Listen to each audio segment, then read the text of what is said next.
Something's brewing in Cleveland, and it's not just on the shores of Lake Erie. There's a buzz in the air, a buzz that feels oddly familiar, a strange mix of hope and uncertainty, the kind that Browns fans know all too well. But this time, it's louder, more pronounced. And it's focused on two fronts, the draft board and the future of football in the city itself. From the potential next face of the franchise to a political showdown over where and how the team plays, the Cleveland Browns are at a critical crossroads. And if you're a Browns fan, you might want to buckle up, because this ride is going to get bumpy. Be sure to hit that like button and let's get to the details. Let's start with the draft, because for Browns fans, it's not just an annual event, it's almost a ritual. And this year, the front office is keeping things spicy.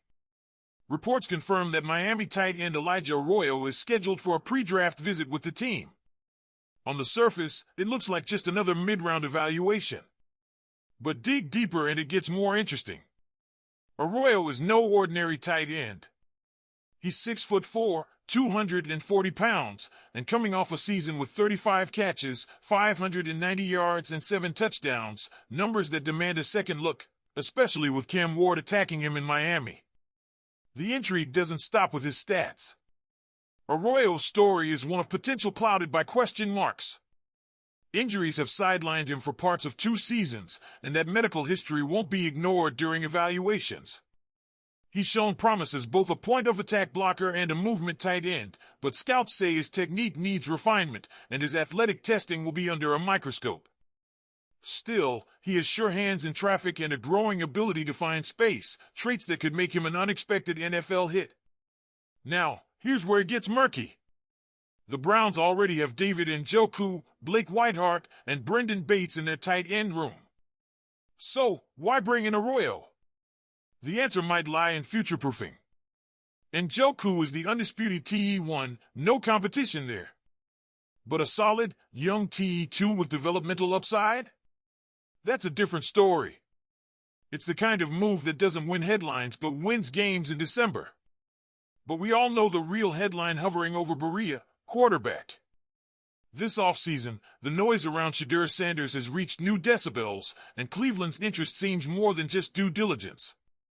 When the Browns sent GM Andrew Berry and head coach Kevin Stefanski to watch Sanders throw live at the Buffs NFL Showcase, and even had dinner with him afterward, it sent a clear message: this isn't a smokescreen. They're serious. Very serious. And Sanders delivered. Physically stout, sharper in the pocket, and throwing with noticeable velocity, he looked every bit the top-tier prospect many expected. Stefanski himself was effusive in his praise, noting Sanders' arm strength, ball placement, and ability to throw on the move. Very impressive, Stefanski said. The ball came out super easy, he can make all the throws. But it's not just Stefanski who's buying the hype. A high-ranking NFL executive, also in attendance, raved about Sanders' touch and velocity, saying, accuracy is one thing, but catchability is another. Shedeur's got both. That's not the kind of compliment you hear tossed around lightly. And when you add in his background, turning around 2 college programs, from Jackson State to Colorado, you start to wonder, is he the guy who could finally steady the Browns' quarterback carousel? Because let's be honest, Browns fans, we've seen the carousel spin way too many times. The list of names could fill a mural, and not in a good way. From Johnny Manziel to Deshaun Watson, stability has always been the missing piece. Sanders doesn't promise to be a sure thing, but he brings something we haven't had in a while, or reason to believe. Now, not everyone is sold. ESPN Cleveland's Tony Rizzo says fans are still in denial about the team's quarterback needs. And while that may sound harsh, it's not completely off base. Sanders has critics. Some worry about his ability to adapt to NFL defenses. Others question whether he's being overhyped because of his name and charisma. But Rizzo argues that the Browns can't afford to walk out of this draft without a quarterback, period. The stakes are too high. The future too uncertain. And let's not forget, even with Defensive Player of the Year level talent, the Browns only won 3 games last season. So, what do you do if you're the Browns? Roll the dice on Shedeur Sanders, a quarterback who could boom or bust, but who also might be the only hope for long-term stability. Or play it safe, wait for later rounds, and possibly miss out on the one guy who might actually want to take on the challenge of fixing Cleveland? But the conversation doesn't end with player evaluations and draft picks. No, there's a different kind of drama brewing, the kind that involves legal battles, billions in public funding, and the future of where the Browns will call home. Let me know in the comments. And just when you thought the on-field questions were enough to keep the Browns in the headlines, Cleveland's front office finds itself in the middle of an off-field firestorm that is quickly turning into a full-blown political spectacle. At the center of it all? A $2.4 billion stadium plan, a proposed relocation of downtown Cleveland, and a state senator who is fed up with seeing taxpayer money thrown at a team that, in his words, stinks. Here's the situation. The Browns are pushing for a new domed stadium and entertainment complex in Brook Park, just 13.5 miles away from their current home in Huntington Bank Stadium. On paper, that doesn't sound like a drastic change. Same county, same fan base. But in practice, it's opening a Dawg Pound-sized can of worms. City officials, including Cleveland Mayor Justin Bibb and Cuyahoga County Executive Chris Ronning, would rather renovate the current stadium than watch the Browns leave downtown. And they're not alone.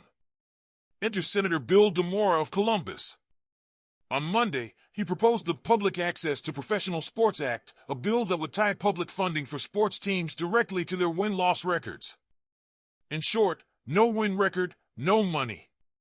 And if a team moves after receiving those funds, they pay it all back. Sounds extreme? That's the point. DeMora admits the bill probably won't pass, but he says it's about making a statement. When the Browns stink, they're not helping anybody, he told NBC4. We have issues in Ohio, education, healthcare, libraries, and they want to throw $600 million at a team that hasn't won consistently since 1999? That's ridiculous. And when you look at the numbers, it's hard to argue.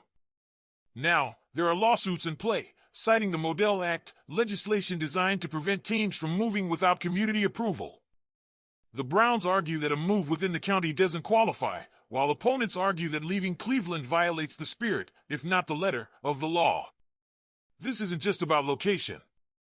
It's about loyalty, tradition, identity.